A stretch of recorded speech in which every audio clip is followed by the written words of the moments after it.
nombre del Padre, del Hijo y del Espíritu Santo. Amén. Nuevamente juntos, haciendo nuestro informativo teológico en hora 60. Estamos con las nulidades canónicas matrimoniales. En el programa pasado estuvimos hablando de los impedimentos para contraer matrimonio. Y hoy comenzaremos a hablar del consentimiento, un tema importantísimo, ya que el matrimonio surge con el consentimiento de los contrayentes es algo que no se puede suplir, y si no hay un consentimiento matrimonial, no hay matrimonio. Tendremos un programa corto el día de hoy porque lo que haremos es hablar un poquito de la evolución histórica, digamos, de la teoría del lugar que tiene el consentimiento en el matrimonio. Quizá es un tema que nunca se lo plantearon, quizá es un tema que no es tan importante, pero en fin, siempre que hay detrás de los temas importantes puede ser importante, y el consentimiento en el matrimonio es algo esencial. Entonces, una de las primeras preguntas que se hicieron los canonistas fue siempre si el matrimonio es un contrato real o un contrato personal. Cuando hablamos de real, no hablamos de real o irreal, hablamos de real, un derecho real es el poder jurídico de una persona sobre una cosa, sobre una res, sobre un objeto, ¿no? Porque el Código del año 17 consideraba al matrimonio como un contrato real fundado en el ius in corpus, o sea, en el derecho para realizar el acto conyugal. Esto lo vamos a ir profundizando a medida que avancemos en el tema. También es verdad que el Código del 17 afirmaba que el matrimonio es un contrato personal, basado en el consentimiento, el cual debería contener ese affectio maritalis, esa relación, esa decisión de amarse, de darse, de entregarse, de modo que estas dos personas lleguen a ser marido y mujer. El derecho canónico toma del derecho romano aquello que dice nuptias non concubitus sed consensum facit, o sea, el matrimonio, el asentimiento hace al matrimonio, es decir, el consentimiento de recibir a la otra persona, esa mutua donación. Yo me entrego a ti y tú me entregas a mí, yo te acepto, tú me aceptas, ambos tomamos esta decisión de entregarnos, de donarnos en matrimonio. Otros interrogantes que nos haremos respecto del consentimiento. Nos preguntaremos, bueno, sobre qué recae el consentimiento, ¿no? ¿Qué es aquello conyugable, aquello que yo doy y aquello que me das, aquello que recibo, aquello que entrego? También nos preguntaremos qué agrega la unión carnal en el consentimiento. Y también, ¿es necesaria la unión carnal para que haya verdadero matrimonio? En fin, vamos a ir respondiendo estas cuestiones, ¿no? En un primer momento se sostuvo que el matrimonio solo se hacía indisoluble cuando se había realizado el acto conyugal. Posteriormente, y también en la actualidad, afirmamos que solo basta el consentimiento para que exista el matrimonio. Ahora, el problema era determinar si la cópula carnal era fundamento del matrimonio. Esta es la cuestión que se va a disputar en el tiempo. Ya por el siglo XII aparece la teoría de Hugo de San Víctor, la teoría del consentimiento, en virtud de la cual la causa eficiente del matrimonio es el consentimiento y no la unión o la cópula conyugal. Por lo tanto, decimos, existirá verdadero matrimonio, también sacramental, aunque el matrimonio no se haya consumado. El padre del derecho canónico, Graciano, sostuvo que el matrimonio se iniciaba por la desposatio, por esa decisión de entregarse, de darse, en la cual no había todavía cohabitación, pero se perfeccionaba por la unión carnal. No obstante las diversas opiniones, debemos tener presente que la unión carnal agrega algo al consentimiento matrimonial, pero será siempre el consentimiento, sea el acto de voluntad, el que produzca la alianza matrimonial la que produzca el vínculo, el nacimiento de esta institución. Por eso decimos solus consensus matrimonium facit. Solo el consenso hace el matrimonio. Bueno, esta regla data del siglo IX, es recogida en el canon 1081 del Código de Derecho Canónico del año 83. También debe tenerse en cuenta que la consumación viene a agregar la absoluta indisolubilidad al matrimonio, agregando el sacramento una particular firmeza al matrimonio. Recordemos que el matrimonio es una institución que la creó Dios desde el inicio, cuando hizo a Adán y Eva, los hizo esposo, quiso que existiese, digamos, esta relación de amor, y Jesucristo, muchos siglos después, lo que hará es, por decirlo de alguna manera, bendecirlo con el sacramento para dar una gracia muy particular a los contrayentes, a los novios, para que vivan esa donación, esa entrega, ese compromiso, ese vínculo. Por eso decimos acá que el sacramento da una particular firmeza al matrimonio. Pero el matrimonio natural es igual de indisoluble, uno con una para siempre, que el matrimonio sacramental. Bueno, entonces respecto al acto de la consumación existen dos teorías que intentan explicar cuándo el matrimonio se entiende perfeccionado. La primera es la del consentimiento, la segunda la teoría de la cópula carnal, lo decíamos, ¿no?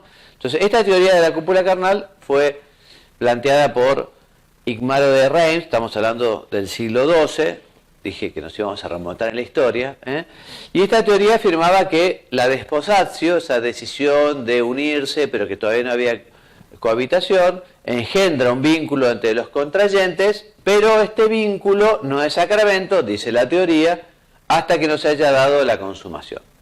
Por ello, esta desposatio obliga en cierto grado, otorgando cierto carácter de disoluble al vínculo en razón de la impotencia o el parentesco que pudiera haber como impedimentos.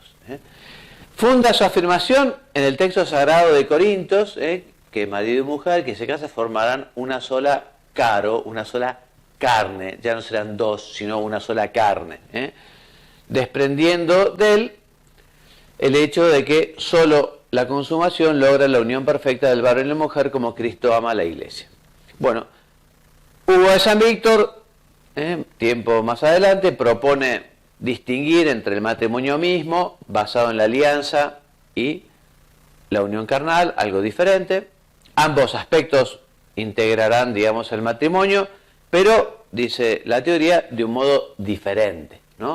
O sea, el pacto conyugal sería la unión del alma del hombre con Dios, el hombre y Dios, y el acto, la unión de Cristo con la iglesia.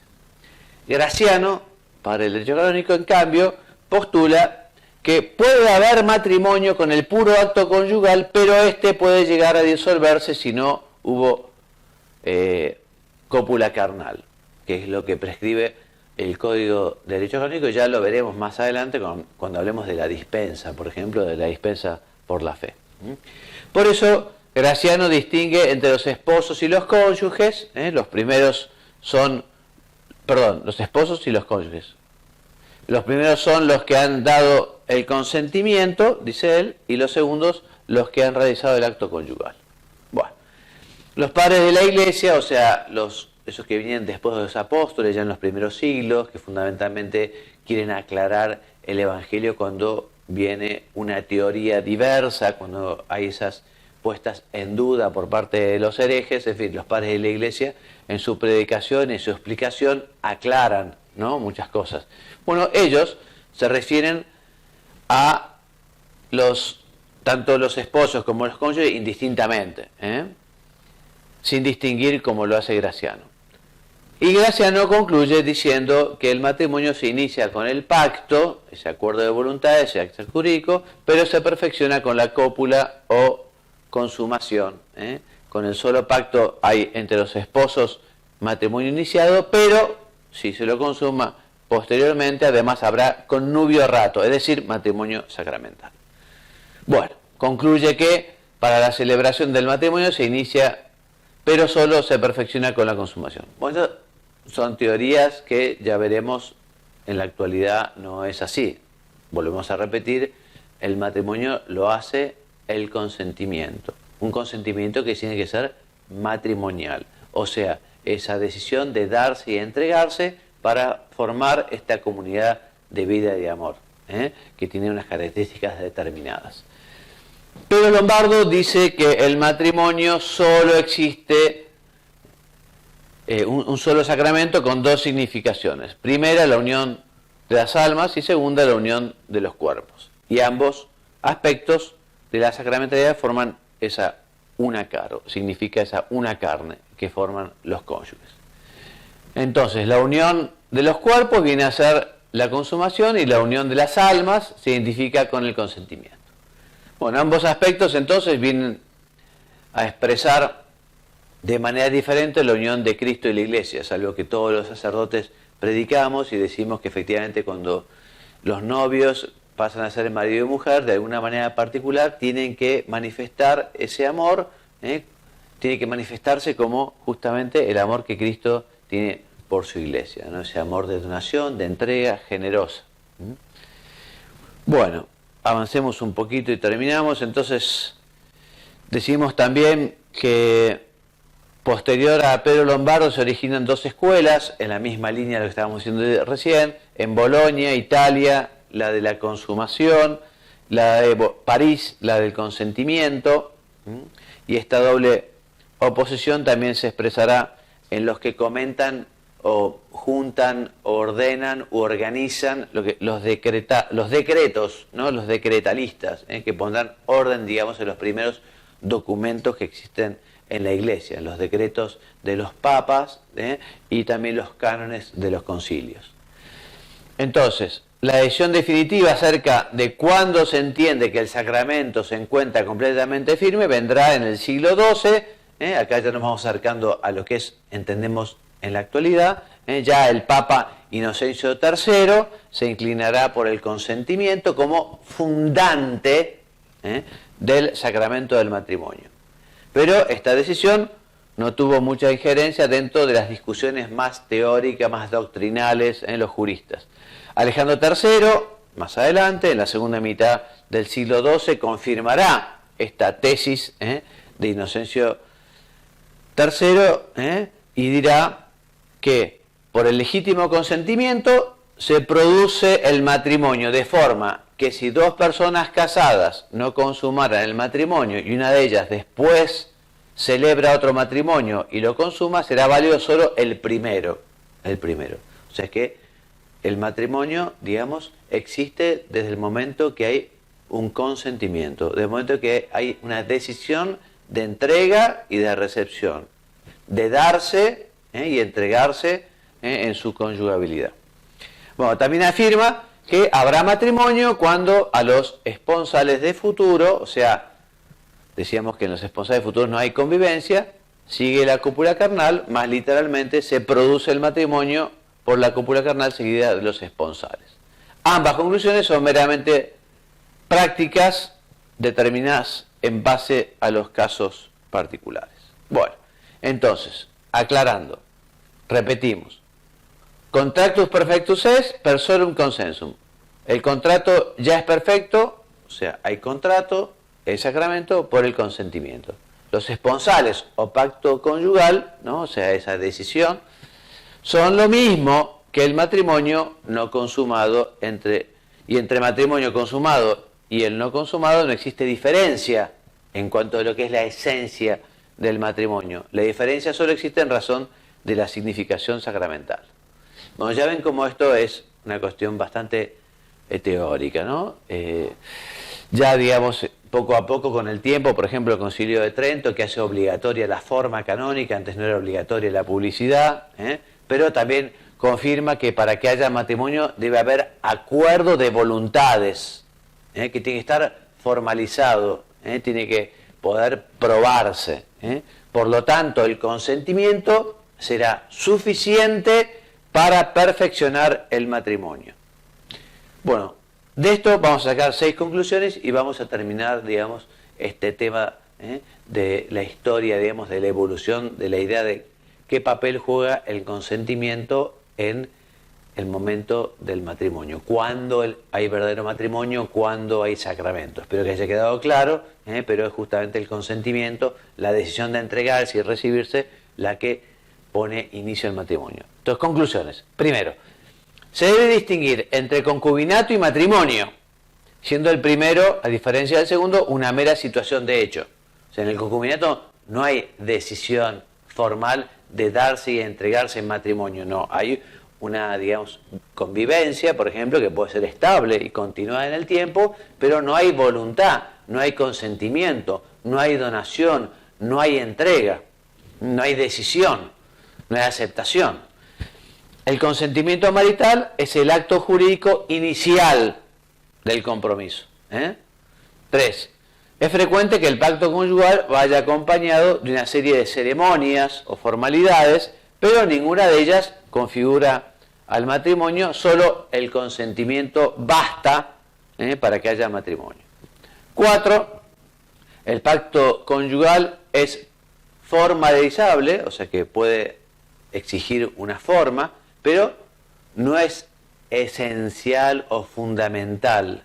Por lo tanto, sin ella el matrimonio es válido si solo existe el consentimiento.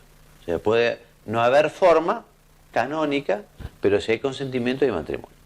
Si la ley no dice nada, no tendrá importancia la forma de expresar el consentimiento, basta que se exprese de palabra o por signos o conductas de las cuales se desprende el consentimiento. Después hay que ver cómo digamos, se manifiesta. Cuando hablamos de la forma, es el modo, digamos, de manifestar el consentimiento. La ley, además desde Trento, pide que esa manifestación, esa forma, digamos, sea pública, que haya testigos. Entonces, no obstante ello, el Concilio de Trento exige la presencia de un ministro de fe. Los cónyuges son los ministros, pero exige, digamos, un testigo cualificado que sea.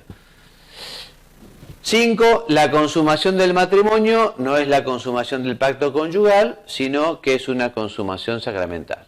O sea que la eficacia del acto conyugal en el orden sacramental radica en el hecho de expresarse como una caro, como en una carne. Y por último, el pacto conyugal no es por su propia naturaleza un contrato real, es que tiene que ver con una cosa, con un objeto, con algo material, sino que es un acto meramente consensual. Bien, si se acepta la teoría de que el matrimonio es un contrato real, el acto conyugal pasaría a ser la consumación del pacto conyugal, que es lo que procuramos explicar que no es así. Y por último, que la formalización del matrimonio que ha efectuado la Iglesia es efectiva, es necesaria también para la validez, pero no en miras de establecer el matrimonio, sino como un contrato real. Bueno, ha sido un poco teórico, ya les decía, esta clase de hoy, pero en fin, ya en el próximo programa vamos a ir a lo concreto y lo específico, que es justamente las anomalías consensuales, o sea, cuando efectivamente hay un consentimiento que no es verdaderamente matrimonial y por lo tanto no hay vínculo, por lo tanto no hay matrimonio, sino que hay algo que es aparente a un matrimonio, parecido, pero no es matrimonio porque hay un defecto en el consentimiento. Bueno, esto que será mucho más práctico lo veremos en la próxima lección, en el próximo programa, así que bueno, me despido enviándoles la bendición, diciéndoles que Dios los bendiga y los haga muy santos. Amén.